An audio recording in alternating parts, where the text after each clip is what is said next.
Hello बच्चों, this is OP Gupta, your math mentor on this beautiful channel of yours, Mathematica by OP Gupta. So in today's lecture of class 12th mathematics, we are going to discuss the subjective test based on the topic definite integrals. अब इससे पहले कि मैं आगे बढ़ूं, एक बात ध्यान से सुनना। मैं ऑलरेडी आप लोगों के लिए इस चैनल पे सभी चैप्टर्स के MCQ टेस्ट डिस्कस कर चुका हूं।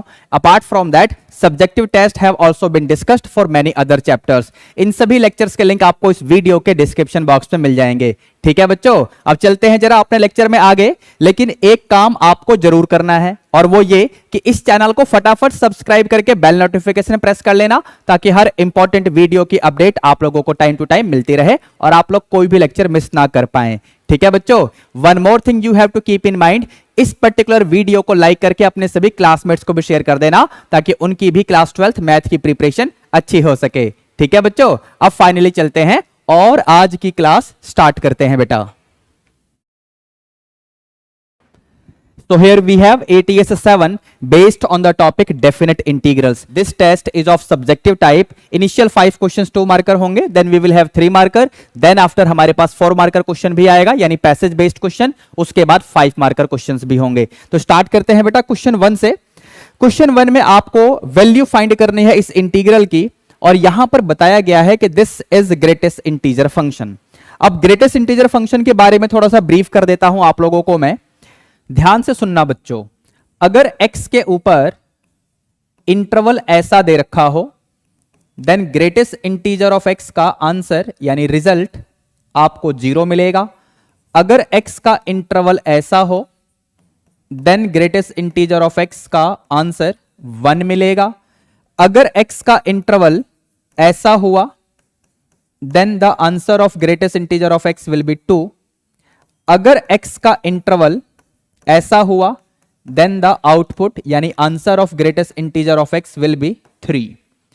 तो इसका हमें ध्यान रखते हुए अपने क्वेश्चन को सॉल्व करना है। यहां पर डेफिनेट इंटीग्रल में अगर आप लिमिट्स पे फोकस करें, 0 से लेकर पाई तक का लिमिट है, मतलब लोअर लिमिट 0 है, अपर लिमिट पाई है। इसको ध्यान रखते हुए, मतलब लिमिट्स को ध्यान रखते हुए मैंने यहां पर डिस्कशन किया है आपके साथ ग्रेटेस्ट इंटीजर फंक्शन के बारे में। तो यहां पर हम लोग इस इंटीग्रल का वैल्यू फाइंड करने के लिए गिवन इंटीग्रल को ब्रेक करेंगे इन द डिफरेंट इंटीग्रल्स। तो कैसे होगा ये, ध्यान से देखना। 0 से 1 ग्रेटेस्ट इंटीजर ऑफ x यानी इंटीग्रेंड सेम रहेगा।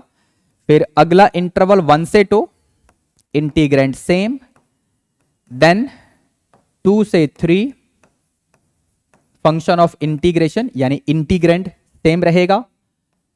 देन 3 से पाई, 3 से पाई अपर लिमिट देखो आपके क्वेश्चन में, इंटीग्रेंड सेम रहेगा। ठीक है, अब इसका इस्तेमाल करने का टाइम आ गया है। अगर x के लिए लिमिट 0 से 1 की है, यानी ये वाला इंटरवल है, तो ग्रेटेस्ट इंटीजर ऑफ x आपको 0 दे रहा है। ठीक है, ऐसे ही x का लिमिट 1 से 2 के बीच में चलेगा, तो ग्रेटेस्ट इंटीजर ऑफ x आपको रिजल्ट में 1 देगा, ये वाली कंडीशन।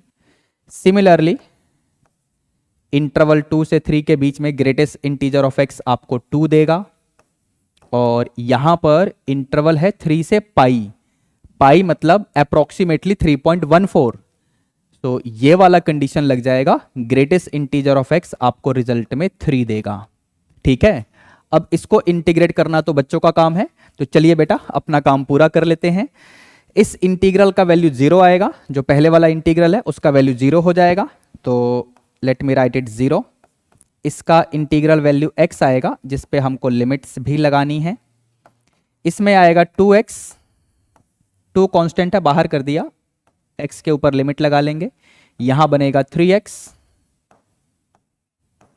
ठीक है, चलिए काम शुरू करते हैं। इस 0 को हम छोड़ देंगे, अपर लिमिट माइनस लोअर लिमिट, तो 2 - 1 पहले वाला। अगले में आओगे तो 2 बाहर है, 3 - 2, देन इस वाले में आओगे तो 3 बाहर है, पाई -3। ठीक है, अब इसको पूरा सिंप्लीफाई करो। सिंप्लीफाई होने के बाद आपका आंसर क्या आएगा ये मुझे कमेंट करके बता देना। ठीक है, आई एम श्योर आप लोग इतना तो कर ही लोगे। I will be waiting for your comment. Correct answer बताना इसमें आंसर क्या आएगा। ठीक है बच्चों, अब चलते हैं नेक्स्ट क्वेश्चन यानी क्वेश्चन नंबर 2 की तरफ। देखते हैं क्वेश्चन 2 में क्या बोला हुआ है। So now we have question number 2 here. यहां पर आपको इस इंटीग्रल का वैल्यू फाइंड करना है। अगर आप फंक्शन को ध्यान से देखें तो ये मॉडुलस फंक्शन है, लेकिन मॉड के अंदर ट्रिग्नोमेट्रिक फंक्शन है। ठीक है, और लिमिट है 0 से π/2।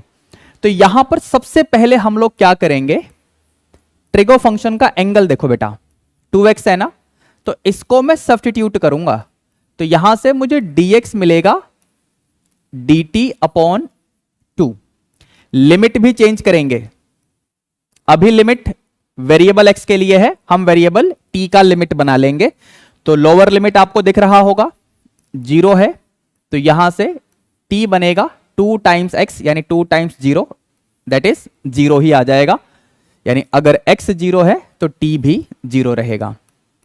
फिर आप यहां से अपर लिमिट को देखिए, यानी जब x π/2 है तो t बनेगा 2 टाइम्स x, यहां पर देखो, यानी पाई आ जाएगा। ठीक है बेटा, तो अब यहां पर क्या होने वाला है, लिमिट आप चेंज करिए 0 से पाई। मॉड में साइन 2x था, लेकिन 2x को आपने t लिखा है, एंड dx बन गया है dt/2। ये जो अपॉन 2 है इसको तो हम बाहर कर देंगे, कांस्टेंट है, हमें इससे कोई प्रॉब्लम तो है नहीं। ठीक है, तो यहां से 1/2, और जो इंटीग्रल आपको दिखेगा उसमें लिमिट है 0 से पाई। 0 से पाई का लिमिट है। इस इंटरवल में जो साइन फंक्शन होता है, ध्यान से सुनना, 0 से पाई इंटरवल में साइन फंक्शन होता है वो हमेशा पॉजिटिव होता है। तो इस इंटरवल से अगर कोई भी वैल्यू तुम एंगल t की जगह साइन t में पुट करोगे तो वो पॉजिटिव आएगा। मॉड में पॉजिटिव मिलेगा, मतलब मॉड के साइन को आप इजीली हटा सकते हैं। तो मैं यहीं पर मॉड के साइन को हटा देता हूं। ठीक है, अब बस मुझे इसका इंटीग्रेशन करना है और हमारा काम हो जाएगा। बाहर 1/2 है, मत भूलना इसे। इसका हो जाएगा इंटीग्रेशन माइनस कॉस टी। ठीक है, इस पे हम लिमिट लगाएंगे, 0 से पाई की लिमिट लगेगी, और इस ब्रैकेट को मत भूलना। ठीक है, ये 1/2 तो है ही, इस नेगेटिव को बाहर कर दो तो ये -1/2 हो जाएगा। ठीक है, अब अपर लिमिट माइनस लोअर लिमिट, तो अपर लिमिट पे करोगे तो cos pi minus lower limit यानी कॉस 0। अब कॉस पाई की वैल्यू क्या होती है बेटा, तो -1 होती है, यानी आपके ब्रैकेट में आपको मिलेगा -1, यानी ये फाइनली ब्रैकेट वाला आपको -2 देगा। बाहर नेगेटिव हाफ आपको दिख रहा होगा, पूरा सिंप्लीफाई करोगे तो आपके पास आंसर आ जाएगा 1। ध्यान से देखो मैंने किस तरीके से इस क्वेश्चन का सॉल्यूशन आपके लिए डिस्कस किया है। ठीक है, अब आगे बढ़ेंगे अगले क्वेश्चन यानी क्वेश्चन नंबर 3 की तरफ। तो now we have question number 3 here. यहां पर हमें शो करना है the value of this integral will be equal to -2/5। तो यहां हम लोग स्टार्ट करेंगे LHS से। तो LHS में आपके पास इंटीग्रल है from the limit 0 to π/2। Integrand ये रहा, इंटीग्रेंड यानी फंक्शन ऑफ इंटीग्रेशन। ठीक है, तो यहां पर हम 2 से डिवाइड और 2 से मल्टीप्लाई करेंगे। तो डिवीजन वाला 2 तो बाहर है और मल्टीप्लीकेशन वाला 2 हम इंटीग्रेंड के पास भेज देंगे। बेसिकली हम लोग यहां पर अपने इंटीग्रेंड को सिंप्लीफाई करना चाहते हैं ताकि इसको हम आसानी से इंटीग्रेट कर सकें। अब यहां पर कोई फॉर्मूला बन गया होगा, अगर आप समझ गए हैं तो बढ़िया है, वरना स्क्रीन पे देख लो फॉर्मूला आ चुका होगा। ठीक है बच्चों, तो फॉर्मूला क्या है, साइन a प्लस बी यानी 3x plus 2x that is 5x minus sine a minus b यानी 3x minus 2x that is x only. ठीक है, अब यहां से इंटीग्रेशन करना तो बच्चों का काम है, तो चलिए इंटीग्रेट कर लेते हैं बेटा। पहले हम माइनस साइन एक्स का इंटीग्रेशन करेंगे, that will come out to be plus cos x. अब इसका करो तो ये आएगा negative cos 5x angle linear है, डेरिवेटिव 5 आएगा लीनियर एंगल का, उस डेरिवेटिव ऑफ लीनियर एंगल से हम डिवाइड कर देंगे इस वैल्यू को जो कि इसका इंटीग्रेशन है, और इसमें हमको लगाना है लिमिट। ठीक है बेटा, अब चलिए काम शुरू करते हैं। बाहर हाफ है, इसको मत भूलना।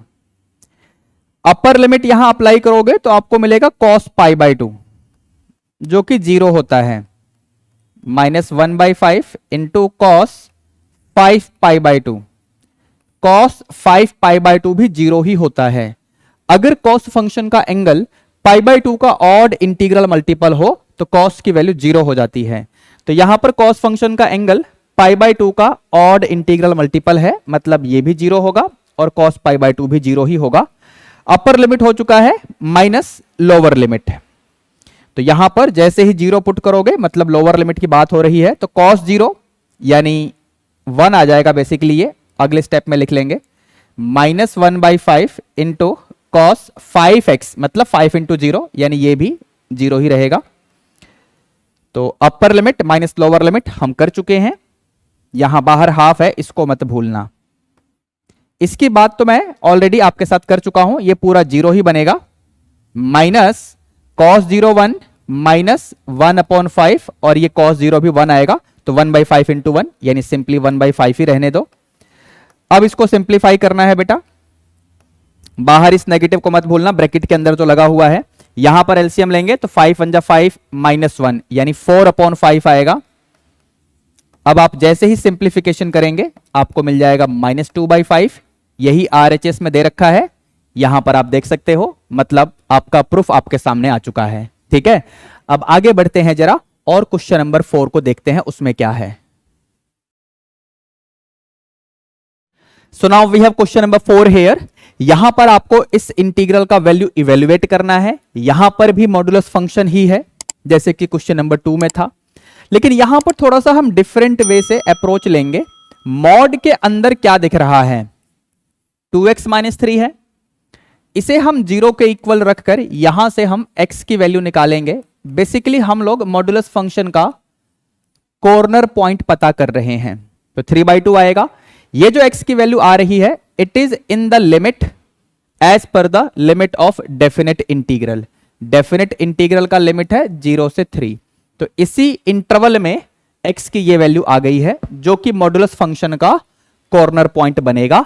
तो हम यहां से क्या करेंगे, लिमिट्स को ब्रेक करेंगे और यहां पर दो अलग अलग इंटीग्रल्स आ जाएंगे।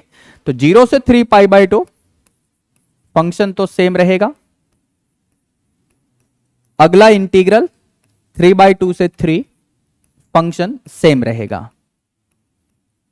अब ध्यान से सुनना, जो पहला इंटीग्रल है जिसमें x का लिमिट चल रहा है 0 से 3/2, तो इस इंटरवल के अकॉर्डिंग आप x की कोई भी वैल्यू सोच लो, जो आपको सोचना है वो सोच लो।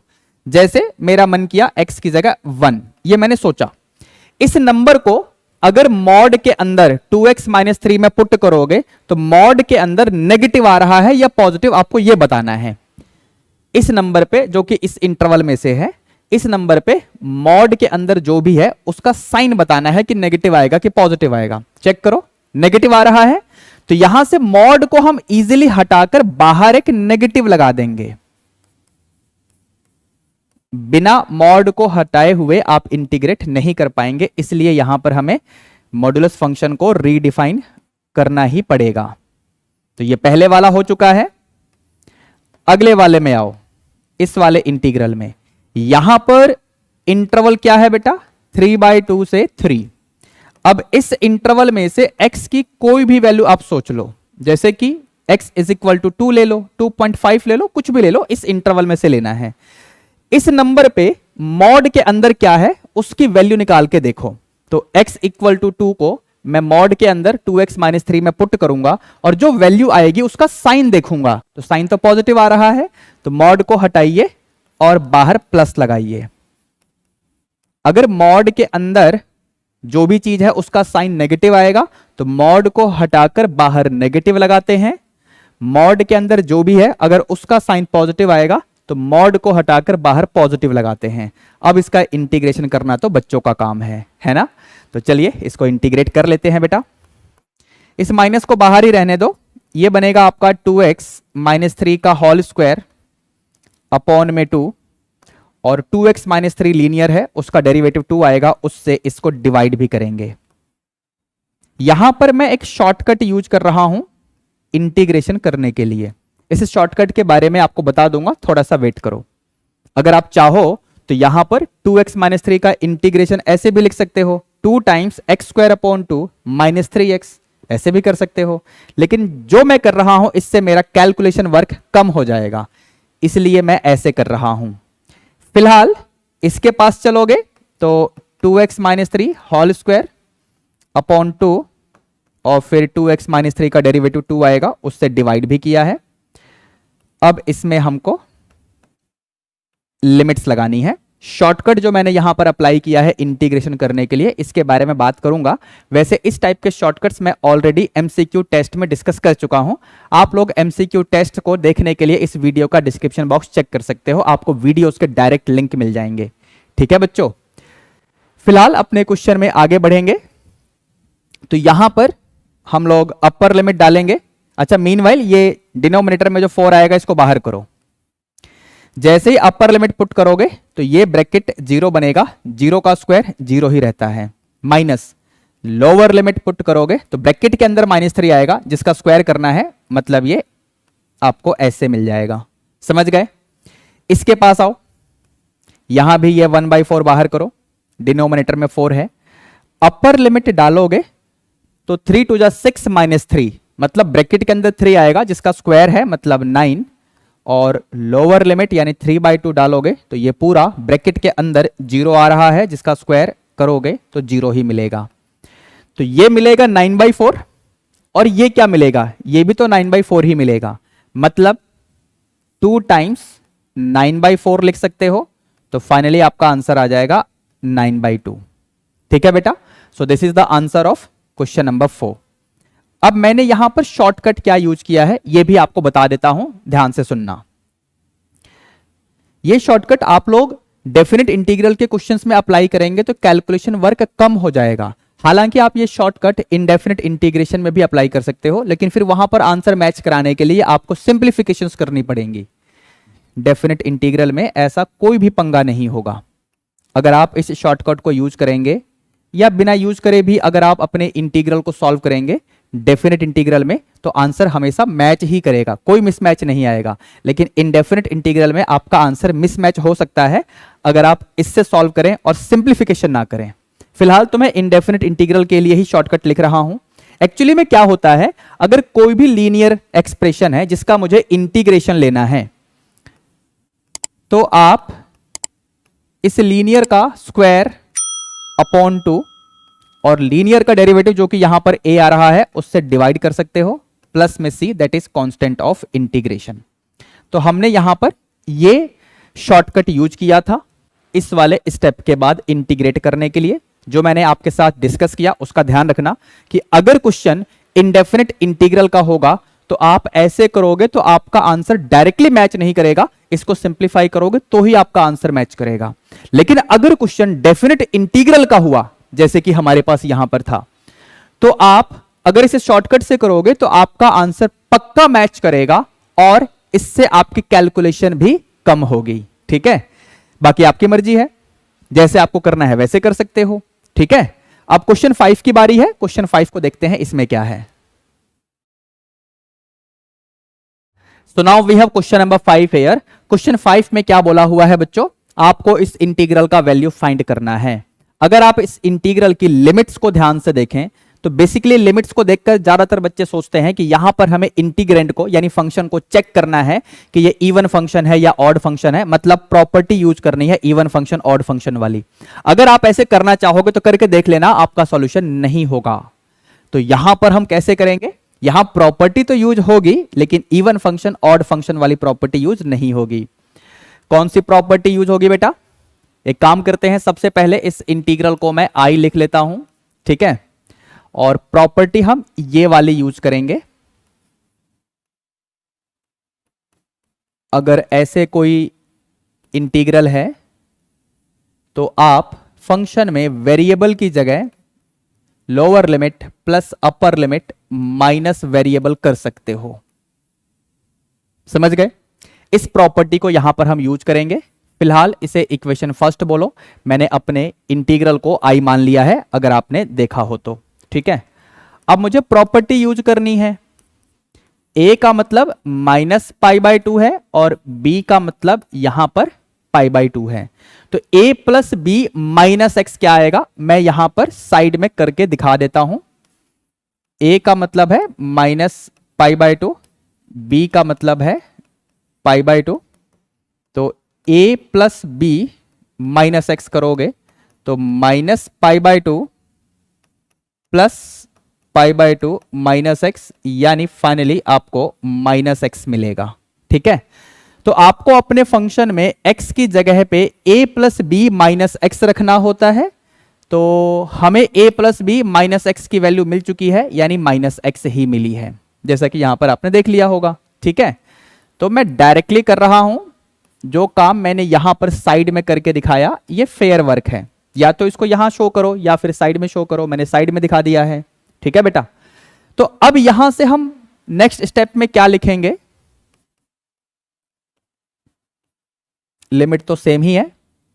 न्यूमरेटर में और डिनोमिनेटर में दोनों में 3 की पावर x से मल्टीप्लाई करो। तो ऊपर हमने 3 की पावर x से मल्टीप्लाई किया, नीचे भी मल्टीप्लाई करेंगे तो डिनोमिनेटर में तो ऐसा बन जाएगा 3 की पावर x इंटू 1, और यहां 3 की पावर x से मल्टीप्लाई करोगे तो 3 की पावर 0 बनेगा, जिसकी वैल्यू 1 हो जाएगी। तो डिनोमिनेटर में तो आ गया। अभी न्यूमरेटर में cos माइनस एक्स बचा हुआ है। cos माइनस एक्स को आप cos x लिख सकते हो। इसे इक्वेशन सेकंड बोलेंगे हम लोग। ठीक है, इक्वेशन फर्स्ट और इक्वेशन सेकंड को हम लोग अब ऐड करने वाले हैं। Adding first and second. तो जैसे ही आप इनको ऐड करेंगे LHS में 2i बन जाएगा, क्योंकि दोनों इंटीग्रल्स के लिमिट्स तो सेम है। लोअर लिमिट अपर लिमिट यहां देखो या फिर इक्वेशन फर्स्ट में देखो, लिमिट्स तो सेम है। तो हम डायरेक्टली फंक्शंस को ऐड कर देंगे, मतलब इंटीग्रैंड ऐड हो जाएंगे। अब इंटीग्रैंड में तुम ध्यान से देखो तो न्यूमरेटर में cos x और डिनोमिनेटर में ये पूरा 3 to the power x plus 1 common आएगा। तो यहां पर 1 बचेगा और यहां से 3 की पावर x बचेगा और ये रहा dx। अब ध्यान से देखो, ये जो ऊपर आया वही नीचे है, दोनों कैंसिल हो जाएंगे। मतलब आपको i की वैल्यू मिल जाएगी 1/2। 1/2 मतलब इस 2 को उठा के उधर ले गया और ये रहा आपका लिमिट, और यहां पर फंक्शन में सिर्फ cos x ही दिखेगा, मतलब इंटीग्रैंड में सिर्फ cos x ही बचेगा, जिसका इंटीग्रेशन करना तो सिंपल सा काम है हमारे लिए। इंटीग्रेशन हो जाएगा sin x, जिसपे हमें लगानी है लिमिट्स। तो sin π/2 मतलब 1 माइनस साइन माइनस π/2 करोगे तो -1 आएगा। ठीक है, तो ये पूरा ब्रैकेट आपको 2 देगा, बाहर हाफ लगा हुआ है, मतलब 1 is the answer of question number 5। ठीक है बच्चों, अब इसके बाद हम लोग 3 मार्कर क्वेश्चंस की तरफ बढ़ेंगे, यानी क्वेश्चन नंबर 6 एंड 7। तो चलिए बेटा आगे चलते हैं। So now we have question number 6 here. यहां पर आपको इस इंटीग्रल का वैल्यू इवेल्युएट करना है। कैसे होगा, ध्यान से देखना बच्चों। सबसे पहले तो मैं अपने इंटीग्रल को आई एज्यूम करूंगा। इसके बाद इंटीग्रैंड में न्यूमरेटर और डिनोमिनेटर दोनों को सीकेंट टू द पावर 4 से मल्टीप्लाई करूंगा, ऊपर भी और नीचे भी, डिनोमिनेटर में भी। बाकी डिनोमिनेटर में ये cos square x plus 4 sin square x तो है ही, ब्रैकेट लगा दिया है मैंने, और न्यूमरेटर में पहले से आपके पास cos स्क्वायर एक्स दे रखा था। तो अगर आप सिंप्लीफिकेशन पे ध्यान दें, यानी secant theta is equal to 1/cos theta, इस फॉर्मूले को आप यूज करें तो न्यूमरेटर में आपको सिर्फ सीकेंट स्क्वायर एक्स बचता हुआ दिखाई देगा। डिनोमिनेटर में सीकेंट की पावर 4 है ना, इसको लिखिए secant square x into secant square x. जो दूसरा सीकेंट स्क्वायर एक्स है उसको ब्रैकेट के अंदर भेज दो। तो इसके पास जाएगा तो 1 और इसके पास जाएगा तो 4 sine square x into secant square x, यानी sine square x upon cos square x, that means ये बन जाएगा टेन स्क्वायर एक्स। यहां तक ठीक है। आप इससे इसको काट मत देना, अगर कैंसिलेशन कर दोगे तो काम खराब हो जाएगा। हम क्या करेंगे देखते रहना। ऊपर तो जैसा है वैसा ही रहने दो, डिनोमिनेटर में ये जो सीकेंट स्क्वायर एक्स बचा हुआ है इसे आप लिख लो 1 plus ten square x. Simple सा फॉर्मूला, क्लास 10th में भी पढ़ा था आपने। और बाकी जो सेकंड ब्रैकेट वाला है उसको मैंने एज इट इज जैसा है वैसा ही रहने दिया है। ठीक है, अब यहां से हम करेंगे सब्स्टिट्यूशन। समझ तो आप लोग गए होंगे। हम 10x को t पुट करेंगे। ठीक है, तो आपको मिल जाएगा secant square x dx is equal to dt, यानी न्यूमरेटर वाला पूरा dt में चेंज हो जाएगा। लिमिट की बात भी करते हैं। जब x 0 है तो t बनेगा tan 0, यानी 0 ही रहेगा। ऐसे ही जब x का लिमिट पाई बाय 2 होगा तो t का लिमिट होगा tan पाई बाय 2, यानी नॉट डिफाइंड, यानी इंफिनिटी का सिंबल बना दिया। ध्यान रखना x equal to pi by 2 नहीं ले सकते हैं, क्योंकि tan फंक्शन आपने t के इक्वल लिया था। यहां पर x की जगह पाई बाय 2 आप नहीं डाल सकते हो। tan फंक्शन के डोमेन से बाहर होता है पाई बाय 2 या पाई बाय 2 के ऑड इंटीग्रल मल्टीपल। समझ गए? इसलिए हमने यहां पर लिमिट सिंबल यूज किया है। x approaches to pi by 2 का मतलब हुआ कि t अप्रोच करेगा इंफिनिटी की तरफ, क्योंकि यहां पर tan पाई बाय 2 अगर बनेगा तो उसका वैल्यू होता है नॉट डिफाइंड। समझ गए? याद रखना इस बात को। फिलहाल अपने क्वेश्चन में लौटो। तो lower limit 0, upper limit not defined, numerator हो गया आपका dt और यहां बनेगा 1 प्लस टी स्क्वायर, ये जो पहला ब्रैकेट है, और दूसरे वाला हो जाएगा 1 प्लस 4t स्क्वायर। अब आप यहां से इसे पार्शियल फ्रैक्शन की हेल्प से सॉल्व कर सकते हो, या फिर उसके बिना भी हो सकता है। तो उसके बिना कैसे होगा, थोड़ा दिमाग लगाना पड़ता है बस। लेट मी ट्राई, अगर हो जाए तो बढ़िया। ठीक है, 0 से इंफिनिटी का लिमिट तो है ही। यहां पर अगर हम 1 प्लस टी स्क्वायर ऐसे लिखें और फिर ये minus 1 upon 1 plus 4t square लिखें। ठीक है, dt तो यहां पर लगा ही रहेगा। अब अगर आप एलसीएम लेंगे तो ऊपर 1 आएगा प्लस 4t स्क्वायर, फिर -1 माइनस टी स्क्वायर। तो एक काम करते हैं, इसे मैं 4 में चेंज कर देता हूं। अब एक बार आप एलसीएम लेकर देखो क्या आ रहा है। 1 प्लस 4t स्क्वायर, ठीक है, -4 minus 4t square. T square वाला कट गया, आपको सिर्फ कांस्टेंट मिलेगा ऊपर, और उसकी वैल्यू क्या आएगी बेटा? Again let me repeat, 1 plus 4t square -4 minus 4t square. तो यहां पर कांस्टेंट 1 और यहां से -4, 1 माइनस 4 यानी -3। ऊपर कांस्टेंट आएगा -3, जबकि आपके पास न्यूमरेटर में कांस्टेंट था 1। मतलब यह हुआ कि इस पूरे इंटीग्रल को मैं डिवाइड कर दूंगा -3 से। बस सब कुछ बैलेंस हो गया। मेरा पार्शियल फ्रैक्शन वाला काम हो चुका है बिना पार्शियल फ्रैक्शन को यूज किए। बाहर -1/3 है, इसको ऐसे ही रहने दो। अब इसमें हम इंटीग्रल के फॉर्मूले अप्लाई करेंगे। तो पहले वाला तो tan इनवर्स t बन गया। यहां पर इस 4 का ध्यान रखना। 1 प्लस 4t स्क्वायर, मतलब आप इसे लिखेंगे 1 प्लस 2t स्क्वायर ऐसे। ठीक है, तो ये बनेगा आपका tan इनवर्स 2t अपॉन 1, और इस 2t का डेरिवेटिव आएगा 2, उससे आप इसे डिवाइड भी करेंगे। ठीक है, और बस ये हो चुका है। अब आपको इस पे लिमिट लगानी है। लोअर लिमिट अपर लिमिट आपको दिख रहा होगा बेटा। चलिए अब कैलकुलेशन कर लेते हैं। यहां पर अपर लिमिट डालेंगे, बाहर ये -1/3 है, इसे मत भूल जाना।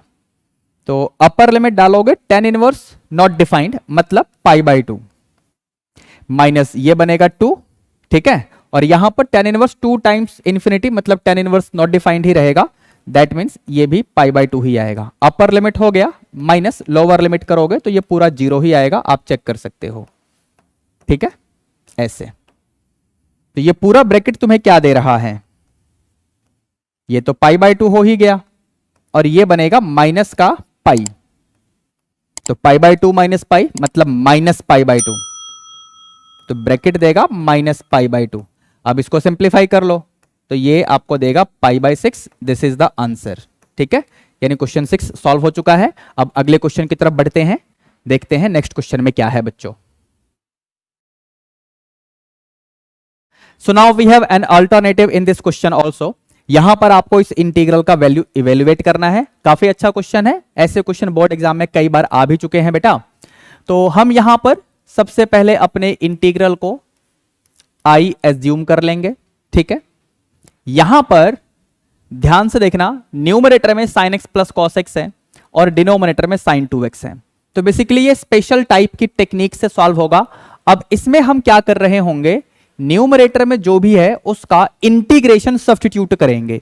तो इस पूरे का इंटीग्रेशन ले लो न्यूमरेटर वाले का, तो आपको मिलेगा minus cos x plus sine x. इसको आप सब्स्टिट्यूट कर दो, तो यहां से अब आप डेरिवेटिव लेंगे, तो ये आपका sine x plus cos x D x D T बन जाएगा। अब जरा लिमिट की बात करते हैं, तो लोअर लिमिट आपका 0 है, तो जब x 0 होगा तो t क्या बनेगा, साइन 0 माइनस कॉस 0 मतलब -1 आएगा। एंड अपर लिमिट देख लो, अपर लिमिट है पाई बाय 4, तो जब x पाई बाय 4 होगा तो t बन जाएगा 0। ध्यान से देख लो, sine pi by 4 minus cos pi by 4, ठीक है, तो 0 आ जाएगा। अब इस पूरे को लेके चलते हैं अपने इंटीग्रल में, तो यहां से लोअर लिमिट पे क्या आया था बेटा, तो -1 एंड अपर लिमिट पे 0 था। न्यूमरेटर वाला dt बन चुका है, डिनोमिनेटर में 16 प्लस 9। अब ये sin 2x, इसकी वैल्यू कैसे निकालेंगे, तो बेसिकली जो हमने यहां पर ये सब्स्टिट्यूशन अप्लाई किया था, इसमें हम बोथ साइड स्क्वायरिंग भी तो करते हैं, तो sin x minus cos x का whole square, now that is equal to T square. Whole square खोलोगे तो sine square x plus cos square x यानी 1 आ जाएगा, minus 2 sine x into cos x यानी साइन 2x। मैंने directly लिख दिया है बेटा, यहां से साइड चेंज करिए तो आपको साइन 2x की वैल्यू मिलती हुई दिख जाएगी, which comes out to be 1 minus t square. इस साइन 2x की वैल्यू को यहां पुट करेंगे तो ये बना 1 माइनस टी स्क्वायर। ठीक है बच्चों, लिमिट है -1 से 0, इंटीग्रेशन में इस ब्रैकेट के अंदर भेजिए तो ये बन जाएगा आपका dt अपॉन 16 प्लस 9 यानी 25 माइनस 9t स्क्वायर, मतलब इसे आप लिख सकते हैं 3t स्क्वायर। समझ गए। और आप अगर चाहो तो इस 25 को 5 स्क्वायर भी लिख सकते हो, अच्छा ही रहेगा। डायरेक्टली हम फॉर्मूला अप्लाई कर लेंगे इसके बाद। इंटीग्रेशन का फॉर्मूला यानी 1/2a, a का मतलब यहां पर 5 है, ठीक है, लॉग मॉड में a प्लस एक्स यानी 5 plus 3t upon a minus x यानी 5 माइनस 3t। अब ये 3t आपको दिख रहा होगा, बेसिकली ये लीनियर है, इसका डेरिवेटिव 3 आएगा। 3 से इस पूरे को डिवाइड करेंगे यानी यहां पर इंटू 1/3 लगा दो, और अब इस पे हमें लोअर एंड अपर लिमिट्स भी अप्लाई करनी होंगी। मीनवाइल बाहर क्या हो रहा है, ये बनेगा 1/30, ठीक है। अब यहां पर ब्रैकेट में अपर लिमिट जैसे ही अप्लाई करोगे, ध्यान से देख लो, ये log 5/5 यानी log 1 आपको दे रहा होगा। अपर लिमिट अप्लाई करके देख लो, ठीक है, माइनस लोअर लिमिट। तो जैसे ही हम लोअर लिमिट के पास जाएंगे तो ये बनेगा 5 माइनस 3, मैं साइड में कर देता हूं आपके लिए, 5 प्लस 3 इंटू -1 और नीचे होगा 5 माइनस 3 और t की जगह -1, तो ऊपर बनेगा 5 माइनस 3 मतलब 2 और नीचे 5 प्लस 3 यानी 8, तो ये बन जाएगा 1/4। तो यहां पर log 1/4 ऐसे। ठीक है, log 1 तो 0 होता है, तो इसको हम छोड़ देंगे, अगले स्टेप में नहीं लिखेंगे, और लिखोगे तो 0 लिखना पड़ेगा। इसे कर दो प्लस log 4, समझे, log की प्रॉपर्टी लगाई मैंने। log 1/4 को अगर log 4 लिखोगे तो बाहर एक नेगेटिव आएगा, एक नेगेटिव पहले से ही है, हो गया पॉजिटिव log 4। अब इसके बाद या तो आप अपना आंसर यहीं छोड़ दो, बस ये आपका आंसर हो गया बेटा, या फिर एक काम और करो, log 4 मतलब log 2 का स्क्वायर, जो स्क्वायर बोला ना उसको आगे ले आओगे log की प्रॉपर्टी से, सो 2/30 यानी 1/15 इंटू log 2, तो ये आपका फाइनल आंसर हो जाएगा। यहां पर मोस्ट सिंप्लीफाइड आंसर ये हो जाएगा, ये लिखो या फिर ये लिखो, but this is the most simplified answer. ध्यान रखना log की कौन सी प्रॉपर्टी मैंने बोली है इसके लिए। 4 को लिखो 2 square log m to the power n, power वाली प्रॉपर्टी, तो पावर आगे आएगा, तो 2/30 यानी 1/15 और फिर log 2 बचेगा। समझ गए? तो ये आपका क्वेश्चन सॉल्व हो चुका है, क्वेश्चन 6 का अल्टरनेटिव। अब क्वेश्चन 7 की तरफ बढ़ते हैं बेटा, देखते हैं उसमें क्या है। So now we have question number 7 here. Question number 7 में बेसिकली आपको प्रूव करना है इस इंटीग्रल को इसके इक्वल, ठीक है। तो हम यहां पर अपने इंटीग्रल से ही स्टार्ट करेंगे, यानी LHS ले लेंगे यहां पर, and let me assume that this is I। तो लिमिट है 0 से π/2, ऊपर है 3 cos square x, this is dx, और डिनोमिनेटर में है 1 plus sign x into cos x, ठीक है। अब यहां पर हम लोग इस क्वेश्चन को सॉल्व करने के लिए प्रॉपर्टी यूज करने वाले हैं, डेफिनेट इंटीग्रल की प्रॉपर्टी। कौन सी वाली प्रॉपर्टी? देखो ये वाली, this property we will be using here. Variable x की जगह पे अपर लिमिट माइनस वेरिएबल कर देते हैं, ठीक है। तो ये वाली प्रॉपर्टी यहां पर हम इस्तेमाल करेंगे, ठीक है बेटा। I इज इक्वल टू 0 से π/2 का लिमिट है cos स्क्वायर x, इसे आप लिखेंगे ऐसे। ऐसे ही डिनोमिनेटर में आओगे तो 1 प्लस साइन एक्स है, x की जगह पे आपको लिखना है π/2 माइनस एक्स। ऐसे ही cos x में x की जगह आपको लिखना है π/2 माइनस एक्स, ठीक है बच्चों। अब इसके बाद अगर आप ध्यान से देखें तो न्यूमरेटर में जो cos π/2 माइनस एक्स है वो बन जाएगा sin x, लेकिन स्क्वायर है तो sin स्क्वायर x बनेगा, और 3 तो मल्टीप्लाई है ही न्यूमरेटर में, आपको दिख रहा होगा यहां पर। ऐसे ही डिनोमिनेटर में आओगे तो sin π/2 माइनस एक्स यानी cos x, and cos π/2 minus x यानी sin x। So this is your equation second, ठीक है। अब यहां से फर्स्ट एंड सेकंड को हम लोग ऐड करने वाले हैं, add first and second equations. तो LHS आपको देगा 2i, यहां पर लिमिट्स तो बिल्कुल सेम है, इंटीग्रल में देख लो, इसमें चाहे इसमें, तो इंटीग्रेंड को हम डायरेक्टली ऐड कर देंगे। लेकिन जैसे ही आप ये काम करोगे तो न्यूमरेटर में 3 कॉमन आएगा और डिनोमिनेटर पूरा का पूरा ही कॉमन आ जाएगा। देखो ध्यान से, इंटीग्रेंड में यहां देखो और यहां देखो, ऊपर बचेगा cos स्क्वायर एक्स यहां से फर्स्ट इक्वेशन वाले में से, और यहां से आपको मिलेगा sin स्क्वायर एक्स। जो मैंने ब्रैकेट में लिखा इस समय, इसकी वैल्यू तो 1 होती है, क्लास 10th का फॉर्मूला है भैया, सिंपल सा। सो दैट मीन्स आपको इंटीग्रल I की वैल्यू क्या मिलेगी? अभी ये 2i है, यहां देखो, तो मैंने I लिखा, मीन्स 3 को आगे करेंगे 3/2 हो जाएगा, ये 3 तो कांस्टेंट है ना, और इस ब्रैकेट वाले के लिए मैंने बता ही दिया, क्लास 10th का फॉर्मूला है बेसिकली। तो ये बन जाएगा 1 dx, और डिनोमिनेटर में जो है उसको जैसे का तैसा लिख दो, ठीक है, विदाउट एनी चेंज। और यहां पर लिमिट्स को मत भूलना, 0 से π/2 का लिमिट है, ठीक है बच्चों। अब इसके बाद हम इसे इंटीग्रेट कैसे कर रहे होंगे, तो ध्यान से सुनना। हम लोग न्यूमरेटर एंड डिनोमिनेटर दोनों को डिवाइड करेंगे cos स्क्वायर एक्स से। मैंने क्या बोला? Divide numerator and denominator both, दोनों को डिवाइड करना है। किससे? तो कॉस स्क्वायर एक्स से। जैसे ही आप ये काम करेंगे, यहां पर इंटीग्रल क्या बनेगा?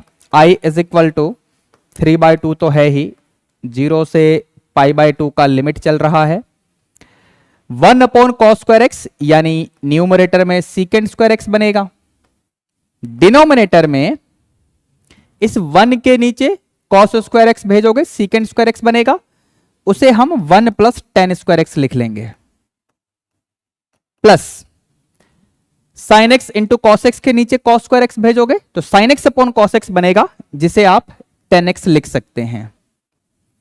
वैसे अगर आप समझ गए हो कि यहां पर 1 अपॉन कॉस स्क्वायर एक्स यानी सीकेंड स्क्वायर एक्स को मैंने 1 प्लस टेन स्क्वायर एक्स क्यों लिखा था, तो अच्छी बात है। अगर नहीं समझे हैं तो अभी समझ जाओगे। बेसिकली डिनोमिनेटर में जो 10x दिख रहा है, इसे मैं सब्स्टिट्यूट करने वाला हूं, तो हम कहेंगे put 10x is equal to t। तो न्यूमरेटर में जो सीकेंड स्क्वायर एक्स है ना, dx के साथ में ये dt बन जाएगा। लिमिट भी चेंज कर लेते हैं, यहां पर लोअर लिमिट 0 है तो t आपका 0 बनेगा, एंड अपर लिमिट π/2 को अप्रोच करेगा तो t अप्रोच करेगा इंफिनिटी को, मतलब नॉट डिफाइंड रहेगा। ठीक है, आ जाते हैं अपने क्वेश्चन में। तो यहां से i क्या बनेगा? 3/2, ये 0 और ये नॉट डिफाइंड, ऊपर वाला dt, नीचे ये बनेगा टी स्क्वायर प्लस में t प्लस में 1। अब यहां पर हम लोग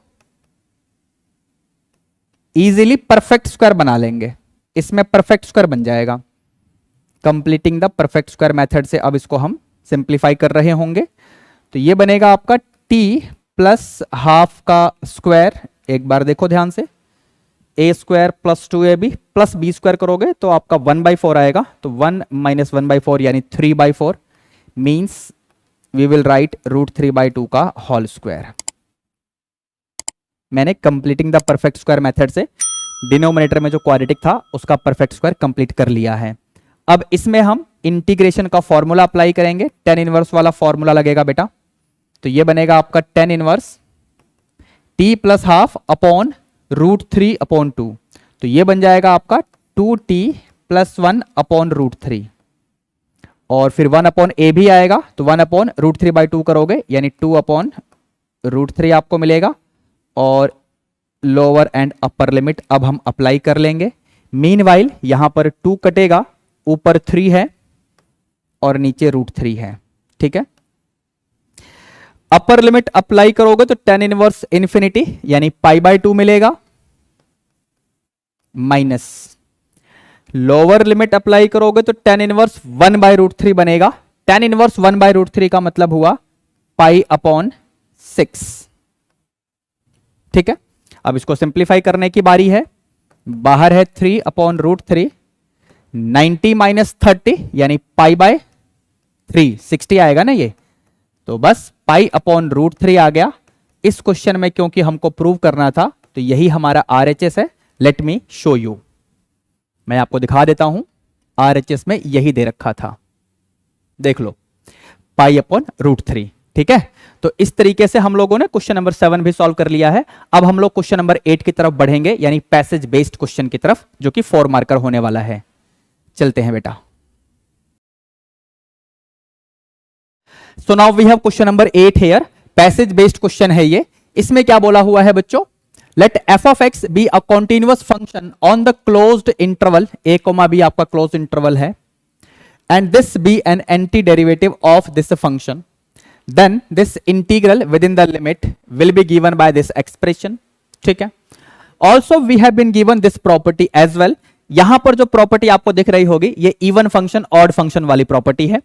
ये जो कंडीशन है ये आपकी इवन फंक्शन वाली कंडीशन है और ये ऑड फंक्शन वाली कंडीशन है। ठीक है, अब आगे क्या बोल रहा है यहां पर? Based on the passage given above answer the following. आपके पास क्वेश्चंस हैं, 2 क्वेश्चन आपको दिख रहे होंगे, first part and second part. हम सबसे पहले सेकंड पार्ट को सिंप्लीफाई करेंगे, आसानी से हो जाएगा। ध्यान से सुनना, सेकंड पार्ट में जो आपका इंटीग्रैंड है क्या दे रखा है आपको? उसे मैं fx मान लूंगा, which is x square into log 1 minus 10x upon 1 plus 10x।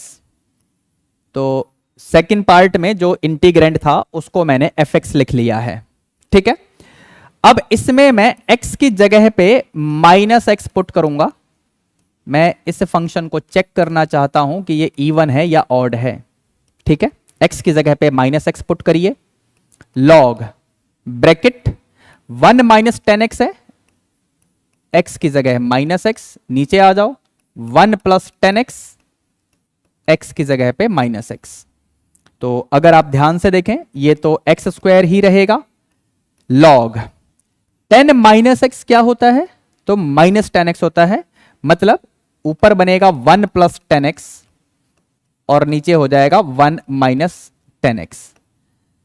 अब इसके बाद इस लॉगरिथमिक एक्सप्रेशन में हम लॉग की प्रॉपर्टी अप्लाई करेंगे। LHS में f ऑफ माइनस एक्स चल रहा है, हम लोग क्या करने वाले हैं, इस इनपुट का रेसिप्रोकल लेंगे तो बाहर एक नेगेटिव आ जाएगा लॉग की प्रॉपर्टी से, तो माइनस एक्स स्क्वायर लॉग, और जो यहां पर इनपुट था उसको हमने उल्टा कर दिया है। रेसिप्रोकल लेने के लिए बोला था मैंने इस इनपुट का, ठीक है। तो अब ये जो पूरा एक्सप्रेशन है यही आपका fx था, ध्यान से देख लो। तो हम ये कह सकते हैं कि f of minus x is equal to minus f x, यानी जो फंक्शन f है वो ऑड फंक्शन है। तो यहां पर आपको प्रॉपर्टी दिख रही होगी, इस कंडीशन में इस इंटीग्रल का वैल्यू 0 आता है। इंटीग्रल को अगर आप ध्यान से देखें तो इंटीग्रल में अपर एंड लोअर लिमिट्स का मैग्नीट्यूड सेम रहता है, लोअर लिमिट नेगेटिव रहता है। तब जाके हम वेरीफाई करना प्रेफर करते हैं इवन फंक्शन या ऑड फंक्शन के लिए अपने इंटीग्रल के इंटीग्रैंड को, यानी फंक्शन को। तो हमारे पास सेकंड पार्ट में जो इंटीग्रैंड था उसको हमने अभी वेरीफाई किया है कि ये ऑड फंक्शन है, ठीक है। लिमिट्स हम ऑलरेडी देख चुके हैं, लोअर लिमिट अपर लिमिट दोनों सेम है मैग्नीट्यूड में, लोअर लिमिट नेगेटिव है। तो बस आप इस प्रॉपर्टी को मेंशन करेंगे, ये पूरा फेयर वर्क है, इसका आंसर आ जाएगा 0, समझे। यानी सेकंड पार्ट का आंसर आपके सामने है, ये सारा काम आपको करके दिखाना पड़ेगा अगर क्वेश्चन सब्जेक्टिव है तो, ठीक है बेटा। अब जरा फर्स्ट पार्ट को भी देख लेते हैं, जिसमें लिमिट है π/3 से π/4, फंक्शन है 10x प्लस कोटेंजेंट x का होल स्क्वायर। तो करते हैं बेटा इसको भी।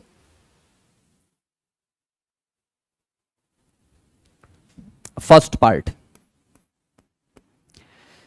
So let me call the integral as I. So it is from this limit π/3 से π/4 और इंटीग्रेंड यानी फंक्शन दे रखा है 10x प्लस कोटेंजेंट x का होल स्क्वायर, ये रहा dx। अब यहां पर सबसे पहले हम लोग होल स्क्वायर ओपन कर रहे होंगे a plus B whole square फॉर्मूले की हेल्प से। सो ये बनेगा आपका 10 square x plus cotangent square x यानी A square plus B square plus 2ab करोगे यानी 2 10x इंटू कोटेंजेंट एक्स, तो आपको सिर्फ 2 ही मिलेगा, क्योंकि कोटेंजेंट एक्स क्या होता है 1/10x होता है, सिंप्लीफिकेशन हो जाएगा। तो इस तरीके से मैंने डायरेक्टली लिख दिया, ठीक है बेटा।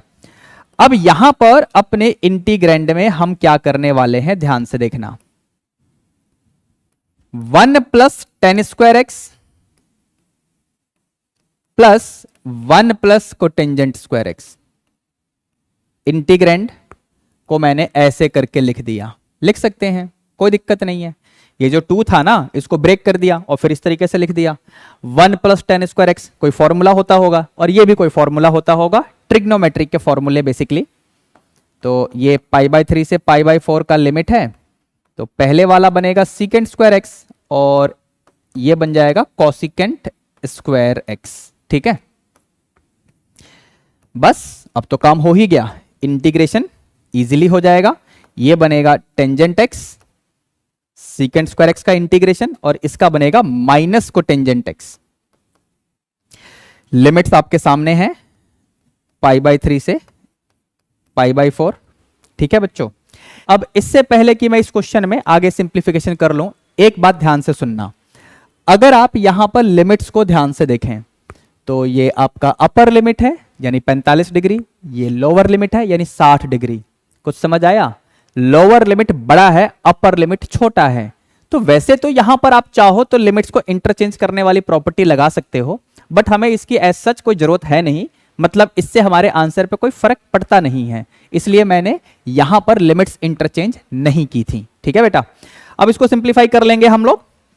अपर लिमिट माइनस लोअर लिमिट, तो सबसे पहले अपर लिमिट हम डालेंगे, यानी 10 pi by 4 that is 1 minus cot pi by 4, यानी वो भी 1 ही आता है।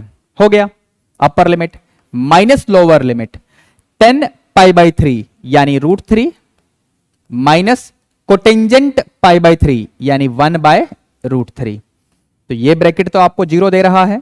ठीक है, यहां पर आप एलसीएम लेंगे तो 3 माइनस 1 यानी 2 अपॉन √3 आएगा। तो फाइनली आपका आंसर बनेगा -2 by √3। This is the answer. ठीक है, तो इस तरीके से क्वेश्चन नंबर 8 सॉल्व हो चुका है। अब हम लोग 5 मार्कर क्वेश्चंस यानी क्वेश्चन नंबर 9 एंड 10 की तरफ चलते हैं। ठीक है बच्चों, so now we have question number 9 here. यहां पर आपको इस इंटीग्रल का वैल्यू फाइंड करना है। काफी अच्छा क्वेश्चन है और इसका सॉल्यूशन काफी लेंदी भी होने वाला है। तो चलिए बेटा स्टार्ट करते हैं। यहां पर अपने इंटीग्रल को हमने आई एज्यूम कर लिया है, ये रहा हमारा इंटीग्रैंड। ठीक है, तो हम इसमें क्या करेंगे, सबसे पहले ये जो 1 प्लस कॉस एक्स है ना, इसमें हम लोग ट्रिग्नोमेट्री का फॉर्मूला अप्लाई कर लेंगे। Now that is 2 cos square x upon 2। ठीक है, अब इसमें हम लॉग की प्रॉपर्टी भी अप्लाई करेंगे, तो ये बनेगा log 2 plus log cos square x by 2।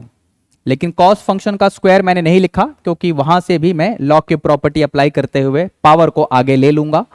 ये पूरा मेरा इंटीग्रल आई चल रहा है। यहां से अब हम इंटीग्रल्स को स्प्लिट करेंगे ऐसे। ठीक है, 0 से पाई का limit log cos x by 2। ये ध्यान रखना कि ये पूरा इंटीग्रल आई के इक्वल चल रहा है, आपको आई की ही वैल्यू निकालनी है। यहां पर हमारे पास 2 इंटीग्रल्स आ चुके हैं, एक ये जिसको हम इजीली इंटीग्रेट कर सकते हैं क्योंकि log 2 तो कांस्टेंट है, समझ गए। इसमें हमें कुछ काम करना होगा। यहां पर cos फंक्शन के एंगल पे फोकस करिए, एंगल है x बाय 2। ठीक है, तो हम क्या करेंगे यहां पर, इन सेकंड इंटीग्रल एंगल को हम सब्स्टिट्यूट कर देंगे, यानी x अपॉन 2 को हम t मान लेंगे, तो यहां से dx बनेगा ट्वाइस dt, है ना, क्रॉस मल्टीप्लाई भी कर दिया मैंने। जरा लिमिट्स को भी देख लो, lower limits and upper limit. Lower limit 0 है, अपर लिमिट पाई है, तो जब x 0 होगा तो t आएगा x बाई 2 यानी 0। ऐसे ही अपर लिमिट यानी जब x पाई होगा तो t आएगा x बाई 2 यानी पाई बाई 2। ठीक है, तो ये करने के बाद आपका जो इंटीग्रल आई है वो क्या बनेगा। मीनवाइल इसको इंटीग्रेट करते चलो, तो log 2 बाहर और यहां पर x है ना, 1 बचेगा, 1 का इंटीग्रेशन x के रेस्पेक्ट में करोगे तो क्या आएगा, x ही आएगा। और इस पे हम लिमिट्स भी अप्लाई कर देंगे, 0 से पाई का लिमिट है, यहां पर देख लो। इसमें हमने कुछ काम कर लिया है, 2 पहले से ही है, ये दिख रहा होगा आपको, और dx की जगह 2 dt भी आएगा, मतलब ट्वाइस कर दो। लिमिट्स में 0 से पाई बाई 2 होने वाला है, log cos x by 2, x by 2 को हमने t माना था। ध्यान से देख लो, मैंने सारा काम आपके लिए कर दिया है। ठीक है बच्चों, इसमें अपर limit minus lower limit apply करोगे इस वाले में, तो ये बनेगा log 2 पाई माइनस 0। ठीक है, इसमें क्या हो रहा है, दिस इज 4, 0 से पाई बाई 2 लिमिट है, और ये है log cos t dt। ठीक है, एक स्टेप और लिखते हैं यहां पर, ये बन जाएगा pi log 2। 4 times this integral. इस इंटीग्रल को हम अलग से सॉल्व करने वाले हैं। Let me call this as first equation. इस इंटीग्रल को हम अलग से सॉल्व करेंगे और यहां पर पुट कर देंगे। ठीक है, तो let me consider I dash ले लेता हूं मैं, दैट इज 4 टाइम्स 0 से पाई by 2 log cos t dt। ठीक है, इसमें हम लोग प्रॉपर्टी अप्लाई करने वाले हैं, तो आई डैश क्या बनेगा 4 0 से पाई by 2 log cos t, t की जगह लिखेंगे पाई by 2 minus T dt। cos 90 minus T मतलब sin t बनेगा। ठीक है, तो इसके बाद मैं आपको यहां ले आता हूं जरा, इस स्टेप के बाद यहां आ जाते हैं। तो आई डैश क्या बन रहा है, बाहर 4 है, 0 से पाई बाय 2 का लिमिट, और ये बनेगा log sin t dt। इसे इक्वेशन 3 बोल दो, क्योंकि मैं इसे इक्वेशन 2 बोलूंगा। ध्यान रखना, आपको ये सारी वैल्यू जो आई डैश की मिलेगी उसे फर्स्ट इक्वेशन में पुट करना होगा। आई डैश मतलब सेकंड इक्वेशन, और इसको सिंप्लीफाई करके हमने अभी थर्ड इक्वेशन बनाया है। अब हम लोग क्या करेंगे, ऐड करने वाले हैं सेकंड एंड थर्ड इक्वेशन को। जैसे ही आप ये काम करेंगे आपको मिलेगा 2i dash is equal to 4, यहां पर भी है थर्ड इक्वेशन में, और यहां भी 4 है, मतलब 4 को तो बाहर ही रहने दो। इंटीग्रल्स के लिमिट्स तो बिल्कुल सेम है, यानी इंटीग्रेंड को हम इजीली ऐड कर देंगे। तो log cos t plus log sin t dt, यहां से log cos t है और यहां से log sin t है। इस ब्रैकेट में log की प्रॉपर्टी लग जाएगी, कौन से वाली, फिलहाल एक काम और करिए, ये ट्वाइस आई डैश है, that is equal to 4 times of this. 2 को हटाइए तो यहां पर कैंसल हो जाएगा, 4 बन जाएगा 2, लिमिट है 0 से पाई by 2, log m plus log n मतलब log m इंटू n, ये वाली प्रॉपर्टी, ये ब्रैकेट लगाया मैंने। ठीक है, और ये रहा dt। डन। अब इस ब्रैकेट के अंदर आप 2 से मल्टीप्लाई और डिवाइड भी करो। न्यूमरेटर को ध्यान से देखना, ब्रैकेट के अंदर क्या बन गया है, ये I dash is equal to 2 times, limit है 0 से पाई बाय 2, ऊपर वाला बन गया log sin 2t, नीचे तो 2 है ही, इसमें फिर से log की प्रॉपर्टी लगाओ, यानी log m अपॉन n की property, that is log m minus log n। यहां पर 2 काम एक साथ कर दिए हैं मैंने। न्यूमरेटर में ट्रिग्नोमेट्री वाला फॉर्मूला लगाया, उसके बाद इसको लिखा sin 2t, नीचे 2 पहले से ही है, then log m upon n वाली प्रॉपर्टी भी लगा दी है। ठीक है, और इस पूरे का डबल है, उसे मत भूलना, ये आई डैश की वैल्यू आ रही है बेटा। अब इसके बाद अगर मैं स्प्लिट कर लूं इंटीग्रल को, तो 2 टाइम्स 0 से पाई by 2 log sin 2t dt minus twice log 2 0 से पाई बाय 2 लिमिट है, और यहां 1 बच जाएगा क्योंकि log 2 को मैंने बाहर कर दिया है, और ये 2 तो मल्टीप्लाई होता हुआ आएगा ही। यहां पर आपका मन करे तो ब्रैकेट लगा दो, अगर ब्रैकेट नहीं लगाया है तो भी ये ठीक है, इसमें कोई गलती नहीं होती है। ठीक है बेटा, इसको हम कैसे करेंगे, इसको ये तो हो जाएगा, इसमें कोई डाउट नहीं है हमको। ठीक है, इसमें क्या करना है ध्यान से देखना, 2t को मैं थीटा मान लेता हूं, तो यहां से dt बनेगा d थीटा अपॉन 2, एंड इसके बाद लिमिट भी देख लो, तो जब t का लिमिट 0 है तो थीटा 0 रहेगा, एंड जब t का लिमिट पाई बाय 2 है तो थीटा इसका डबल यानी ट्वाइस ऑफ पाई बाय 2 यानी पाई बन जाएगा। ये हमने फर्स्ट इंटीग्रल में किया है, यहां पर इसमें किया है क्योंकि ये तो इजीली हो जाएगा इन द फर्स्ट इंटीग्रल। ठीक है, तो आते हैं यहां पर जरा, यहां पर ये 2 तो पहले से ही है और लिमिट आपका 0 से पाई हो गया है मेरे ख्याल में, यस। dt की जगह आपको लिखना है d थीटा अपॉन 2। तो जैसे ही इसकी जगह d थीटा अपॉन 2 लिखोगे तो ये बाहर वाला 2 कट जाएगा, इसको लिखो ही मत, ठीक है।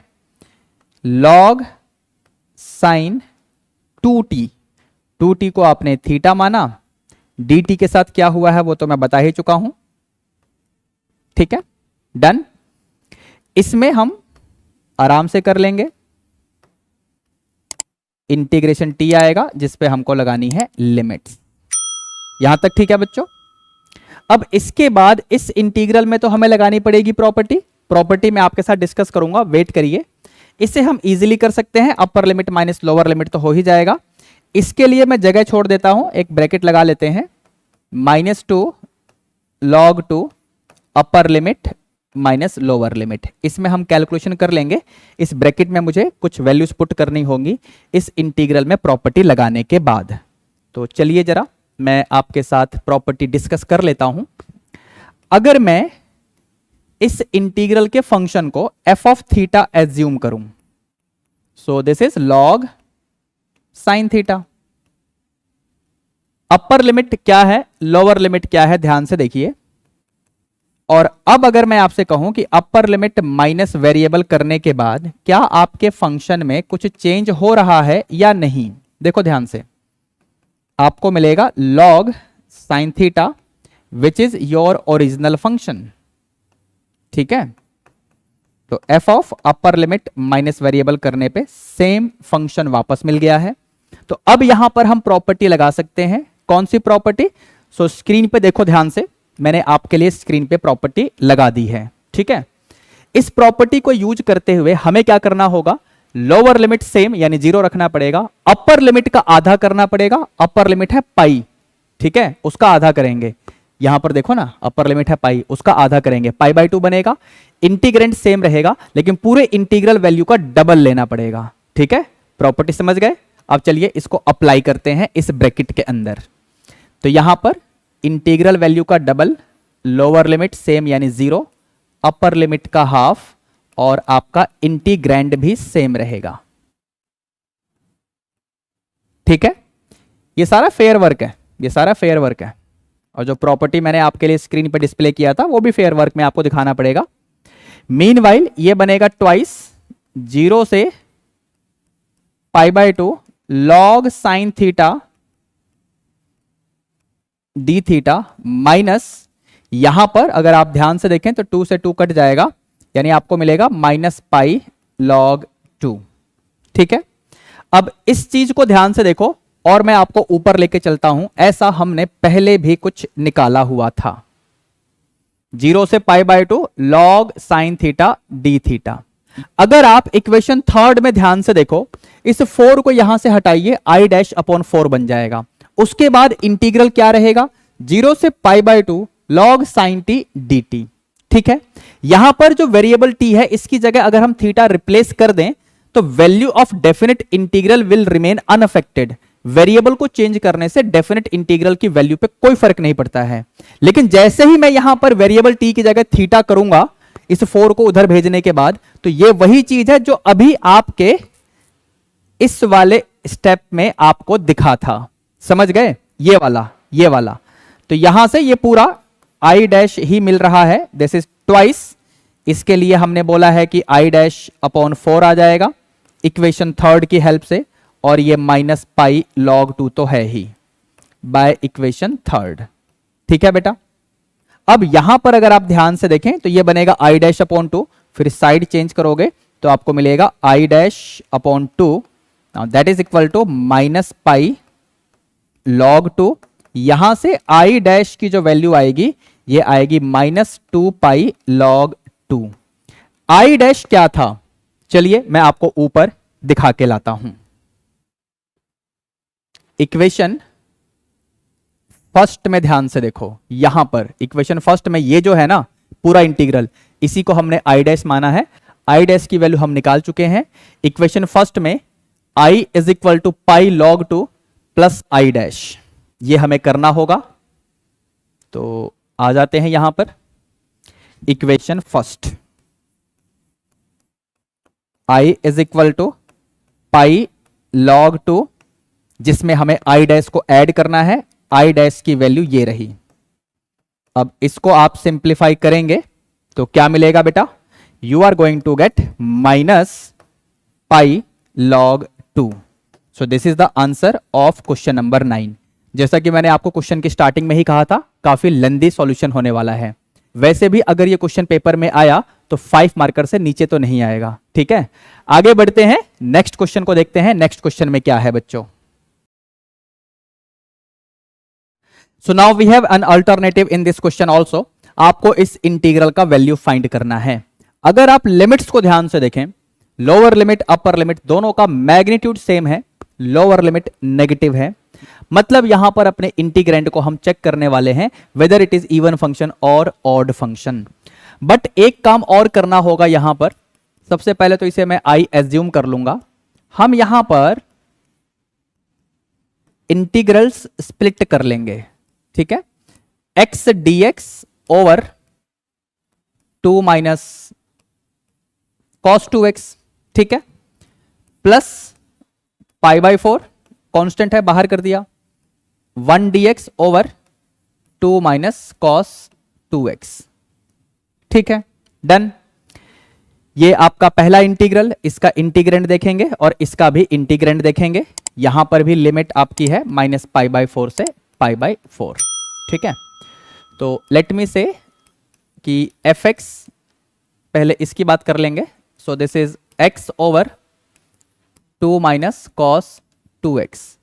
आप इसमें x की जगह पे माइनस एक्स रखेंगे ना, तो ऊपर तो माइनस एक्स, नीचे 2 minus cos 2 times of minus x, तो कॉस माइनस 2x यानी कॉस 2x ही बन जाएगा। तो ऊपर आपको मिल जाएगा ऐसे, मतलब माइनस एक्स का नेगेटिव आगे कर दिया और डिनोमिनेटर में ऐसे रहेगा। Now this is minus f x. तो कहने का मतलब जो पहले इंटीग्रल का इंटीग्रेंड है वो तो ऑड फंक्शन है, मतलब इसकी वैल्यू तो 0 हो जाएगी। प्रॉपर्टी का यूज करके, प्रॉपर्टी मैं आपको दिखा दूंगा, वेट करिए। वैसे आज की क्लास में पहले भी यूज हो चुका है ये प्रॉपर्टी, क्वेश्चन नंबर 8 में, अगर आपको ध्यान हो तो। यहां पर आ जाओ, सेकंड वाले इंटीग्रल में इंटीग्रेंड क्या है? 1/2 माइनस कॉस 2x। इसमें आप x की जगह पे माइनस एक्स रखेंगे तो 1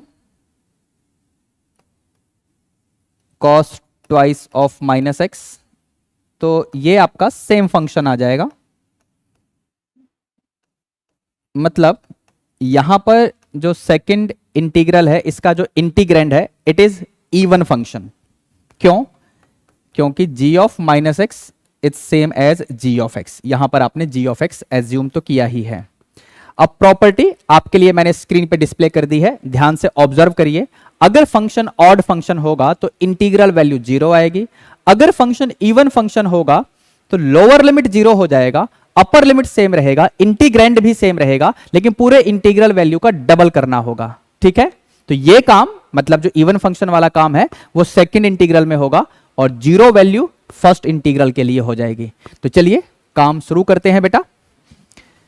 तो यहां से i will be equal to 0, क्योंकि ये आपका ऑड फंक्शन वाला केस है। यहां पर पहले से ही पाई बाई 4 लगा है बेटा। तो प्रॉपर्टी में क्या देखा था हमने? इंटीग्रल का double, lower limit 0, upper limit same, और ये आपका 1 dx upon 2 minus cos 2x, यानी इंटीग्रेंड पे कोई भी फर्क नहीं पड़ता। ठीक है, 2 और पाई बाई 4 मतलब पाई बाई 2 तो हो जाएगा ये, इसको हम देख लेंगे। इसमें हमें क्या करना होगा बेटा? तो ये बन गया आपका पाई बाई 2, 0 से पाई बाई 4 का लिमिट है। यहां पर हम cos 2x का फॉर्मूला अप्लाई करेंगे 10x वाला, तो 1 minus ten square x upon 1 plus ten square x.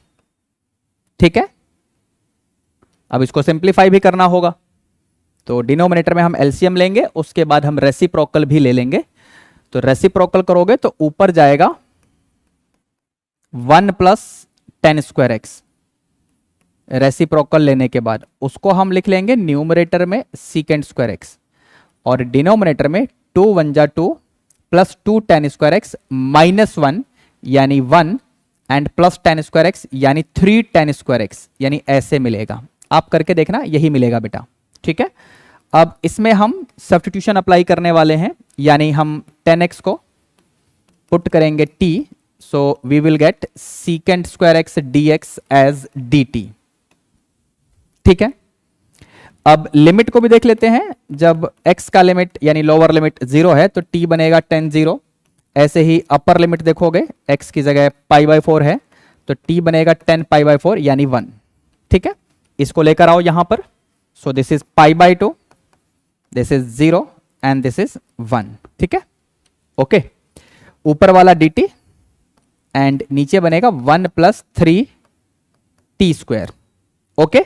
अब इसको कर लेते हैं बेटा, π/2 तो बाहर है ही, ये बनेगा tan इनवर्स √3t अपॉन 1 और √3t का डेरिवेटिव आएगा √3, उससे डिवाइड भी करेंगे और ये हमने लिमिट्स लगा दी हैं, अपर लिमिट माइनस लोअर लिमिट अब करना है हमें। तो जैसे ही आप अपर लिमिट करेंगे तो tan इनवर्स √3 बनेगा, मतलब π/3, लोअर लिमिट पे tan इनवर्स 0 यानी सिंपली 0 मिल जाएगा। तो पाई इंटू पाई यानी पाई स्क्वायर न्यूमरेटर में, नीचे बनेगा 3 × 6 √3। This is the answer of this question. Question 9 के अल्टरनेटिव का आंसर ये रहा, ठीक है। अब क्वेश्चन नंबर 10 की तरफ बढ़ेंगे, यानी आज के टेस्ट का अंतिम क्वेश्चन, ठीक है। चलिए बेटा, so now we have question number 10 here. इसमें आपको इस इंटीग्रल का वैल्यू इवेल्युएट करना है। तो एक काम करते हैं, सबसे पहले इस इंटीग्रल को मैं आई एज्यूम करूंगा। लिमिट्स तो आपको दिख रही होंगी। इंटीग्रेंड है 8 times this log of 1 + x over 1 + x square, ठीक है। तो यहां पर हम क्या करेंगे बेटा, सबसे पहले x की जगह पे आप tan थीटा पुट कर दो, तो dx क्या मिलेगा, ऐसे। इसे हम लिख सकते हैं dx upon secant square theta. secant square theta यानी 1 + tan स्क्वायर थीटा लिख तो सकते हैं ना, तो लिख दिया। अब ध्यान से देखो, आपने tan थीटा क्या माना हुआ है, तो x माना है, यानी dx अपॉन 1 + x स्क्वायर बनेगा d theta. dx upon 1 + x square बनेगा d थीटा। ऑल्सो लिमिट को भी देख लेते हैं। तो जब x 0 है तो यहां पर देखो x 0, तो थीटा आएगा tan इनवर्स x यानी tan inverse 0 that is 0, and जब x आपका 1 है तो थीटा बनेगा tan इनवर्स 1 यानी π/4, ठीक है। ये सारा हमें अपने इंटीग्रल में यूज करना है बेटा। तो i बनेगा, लिमिट्स आपकी हो चुकी हैं 0 से π/4, ये 8 एज इट इज रहेगा, log 1 + x यानी 1 + tan theta dx upon 1 + x square के बारे में मैंने पहले ही बताया था कि ये बन जाएगा d थीटा। इसे इक्वेशन फर्स्ट बोलो, ठीक है। अब यहां से हम प्रॉपर्टी अप्लाई करेंगे। कौन सी प्रॉपर्टी, तो ये अब मैं लिख के नहीं दिखाऊंगा, वैसे भी आज के टेस्ट का अंतिम क्वेश्चन है, ये हम पहले भी कई बार आपके लिए बोर्ड पे लिख चुके हैं। 1 + tan थीटा है, थीटा की जगह आप लिखो अपर लिमिट माइनस वेरिएबल, यानी ऐसे, ठीक है बच्चों। 0 से π/4 का लिमिट है 8 टाइम्स log 1 प्लस, इसमें tan a - b का फॉर्मूला लगाएंगे, यानी tan a - tan b upon 1 + tan a tan b। tan π/4 1 होता है, इसका ध्यान रखना है आपको। तो ये हो जाएगा 1 - tan theta upon 1 + tan theta. देखो ध्यान से, ठीक है। तो 0 से π/4 इज द लिमिट, यहां पर 8 है ही, log के अंदर यहां पर आप जैसे ही एलसीएम लेंगे tan थीटा कटेगा, ऊपर 2 बचेगा और नीचे 1 + tan थीटा, ऐसे। Now this is d theta, ठीक है।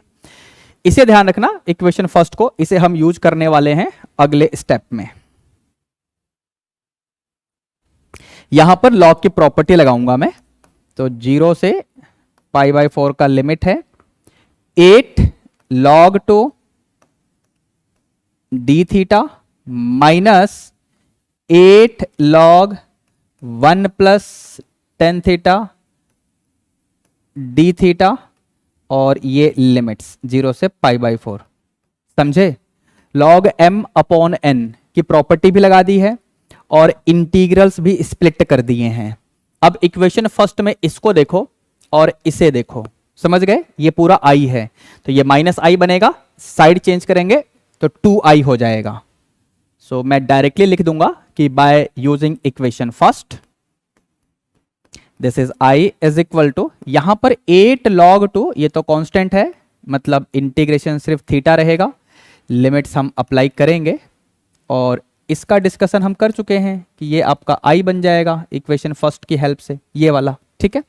साइड चेंज करेंगे तो ये 2i बनेगा, यहां पर ये 8 log 2 अपर लिमिट माइनस लोअर लिमिट, 2 से कैंसिल करो, ये 4 बनेगा, तो फिर इस 4 से भी कैंसिल हो जाएगा, मतलब i की वैल्यू आ जाएगी पाई log 2।